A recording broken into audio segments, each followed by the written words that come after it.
Real estate పెట్టుబడులకు హైదరాబాద్ చిరునామాగా మారుతోంది. చిన్న చిన్న మదుపరుల నుంచి విదేశీ సంస్థాగత పెట్టుబడిదారుల వరకు అందరి చూపు విశ్వనగరం వైపు పడుతోంది.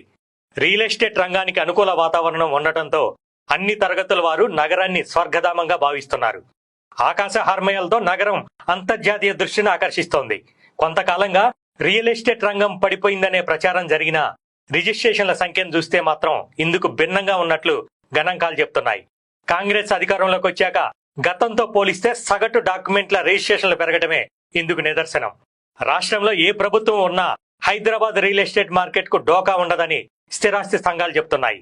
అందుకు తగ్గట్టుగానే గడిచిన 2 దశాబ్దాలుగా మార్కెట్ గమనం ఉంది. ఇప్పుడు అదే కొనసాగుతోంది. డిసెంబర్లో రేవంత్ రెడ్డి ముఖ్యమంత్రిగా బాధ్యతలు తీసుకున్నారు.